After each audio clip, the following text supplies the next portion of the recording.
Įprastai Delfi dienos rubrikoje knyginėjimai trumpai aptarėme bent kelias knygas, tačiau šiandien visas dėmesys bus skirtas vienam skaitiniui.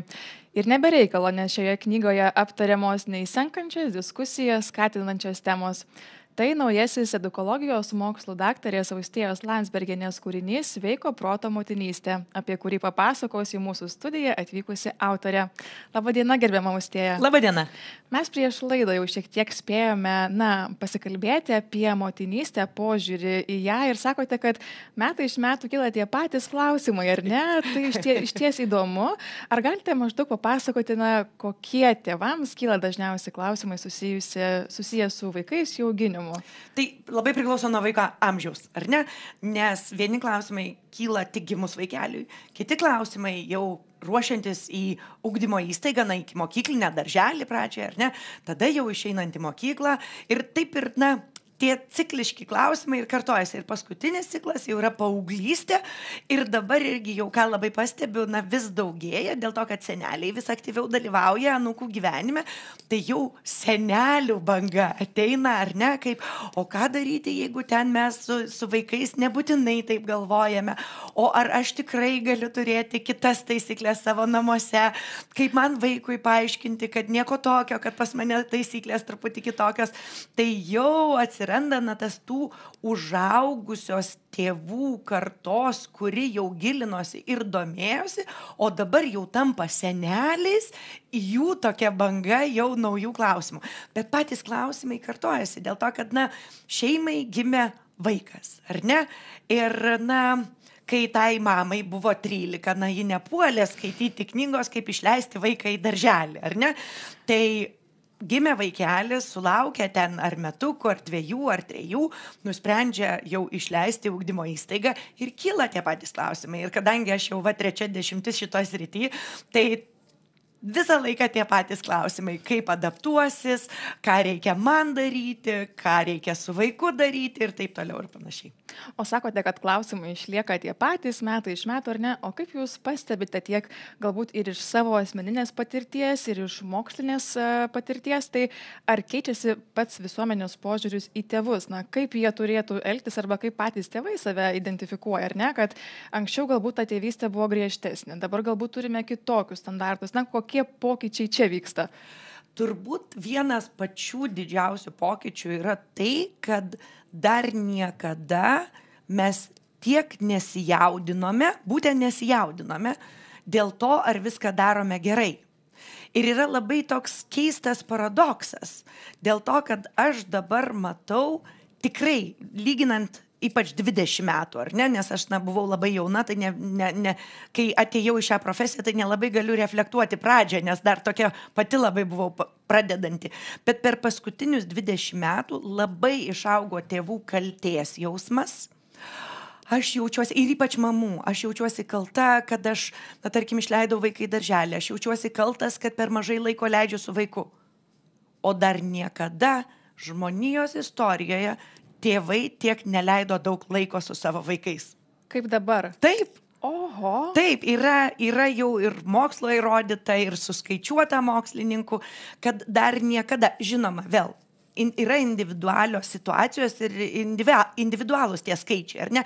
Bet šiaip, jeigu mes imame žmoniją, tai dar niekada žmonija, ir ypač, jau tose vakarų civilizacijoje, vakarų Europoje, ar ne, JAV, Kanadoje, dar niekada tiek daug laiko neleido su savo vaikais ir niekada dar nejautė tiek kaltės jausmo. Tokie labai, atrodo, du išsiskiriantis, ar ne, poliai, kurie egzistuoja vienu metu. Tikrai taip. Gerai, tai judėkime toliau prie jūsų knygos. Tai nėra pirmoji jūsų knyga, tai jau yra N-toji jūsų knyga, kuri papildė jūsų kolekciją. Sakykite, kaip kilo poreikis, noras išleisti tokią knygą, būtent tokia tema, kaip tas noras atėjo?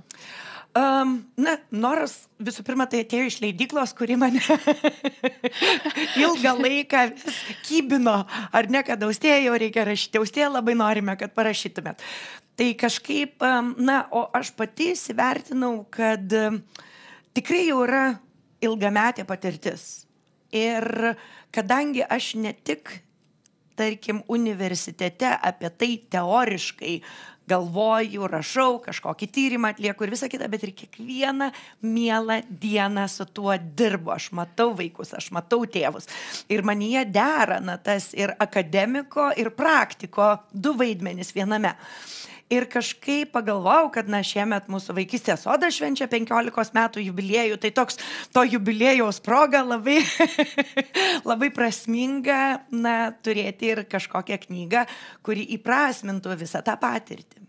Bet žinote, atrodo toks jau bent jau jausmas, kad iš tiesų knygų, leidinių tikrai turime apie motinystę ne vieną ir ne 2. Ir noriu jūsų paklausyti, jau kaip ekspertės, tikrai jūsų nuomonė, ar visa ta informacija apie motinystę, patarimai, ar nėra taip, kad cirkuliuotų kažkokių, nežinau, neteisingų faktų, mitų? Žinoma, yra. Cirkuliuoja, ar ne tokios informacijos? Ir gausiai. Ir, aš suprantu leidyklų poziciją. Jeigu yra perkančių ir skaitančių, tai kodėlgi neišleist, ar ne? Vis dėlto visieną turbūt dauguma verslų žiūri į tą Excelio paskutinę eilutę, ar ten sėkminga, bet aš tada pradedu suprasti ir tą tėvų nerimą. Ir tą pasimetimą tėvų, ar ne? Nes, įsivaizduokite, jeigu jau yra išleista knyga, tai žmogui, atrodo, kad knyga yra rimta, kad aš turiu pasitikėti. Ir staiga perskaito visiškai priešingas. Aš net nekalbu apie tai, kur truputėlį skiriasi, bet kartais absoliučiai kaip 2 priešingi poliai. Tai tikrai yra labai sunku. Aš visada tėvus skatinu visų pirma pasižiūrėti, kas rašė tą knygą.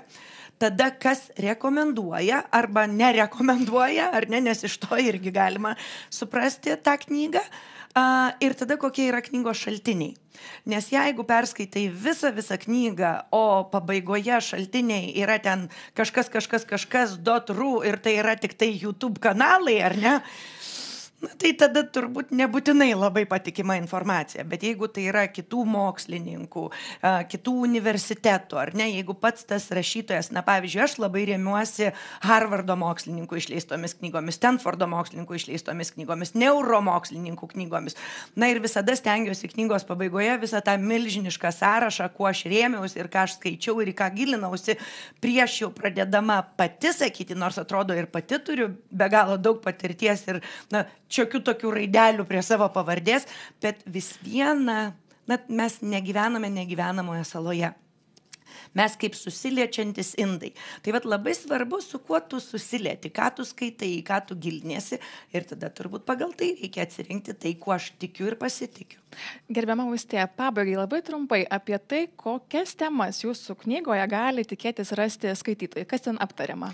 Tai turbūt viena iš tų dabar šiuo metu labai aktualių temų, tai yra technologijos, ar ne? Va čia yra ta tema, kuri nauja ir atsirado per tuos 20 metų. Kita tema tai yra tas tėvų nerimas, apie kurį irgi kalbėjau, ar ne? Tai temų spektras tikrai yra platus ir aš manau, kad visi tėvai randa kažką savo. Ačiū Jums, gerbiama Austėja, už pokalbį. Aš linkiu Jums tolimesnės kūrybinės sėkmės. Ačiū Jums labai.